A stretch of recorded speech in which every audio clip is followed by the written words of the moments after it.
শোনেন ভাই, যাদের আমাদের আমার গলায় যদি চাকা থাকে আমরা কথা বলতেছি, আমার গলায় যদি চাকা থাকে আমার সঙ্গে কি থাকবো ভাই?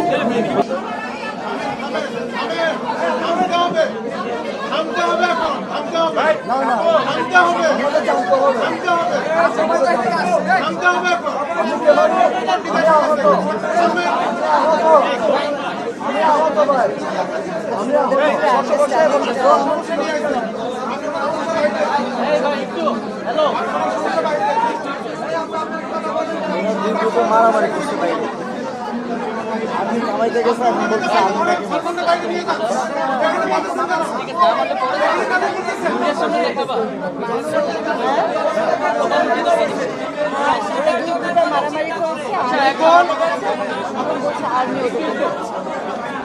দেখেন এখানে কেউ কারো প্রতিনিধি না, আমরা আহত সবাই যোদ্ধা, সবাই সমান অধিকার। এখানে যারা এই আন্দোলনে আহত তারা সবাই সমান অধিকার, তারা সবাই যোদ্ধা, তাদের মর্যাদা এই রাষ্ট্রে সবচেয়ে বেশি শহীদ এবং আহতদের।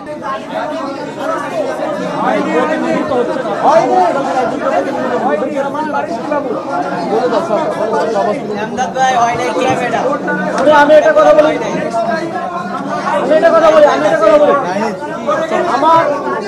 আমার মনে হচ্ছে, আমি বলি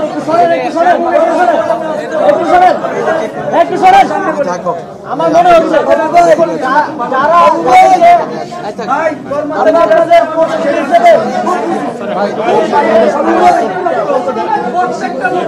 শোনেন ভাই, আমার একটা প্রশ্ন বলবেন, বলবেন যাদের আমাদের আমার গলায় যদি চাকা থাকে আমরা কথা বলতেছি, আমার গলায় যদি চাকা থাকে আমার সঙ্গে কি থাকবো ভাই? আমার একটা প্রস্তাব হচ্ছে, আপনারা প্রত্যেকটা হসপিটাল থেকে শুধু আপনাদের স্বাস্থ্যগত চিকিৎসাগত সমস্যা নিয়ে কথা বলে নিশ্চিত করতে হবে সেই প্রতিনিধি আমাদের কাছে কথাগুলো পৌঁছাবে। যদি কথা নাই পৌঁছায় ভাই, যদি আপনার প্রতিনিধি আসে অন্য কথা বলে, চিকিৎসার কথা না বলে, তাহলে আপনার চিকিৎসা করতে পাবেন না। একজন করে প্রত্যেকটা প্রতিনিধি দিবে।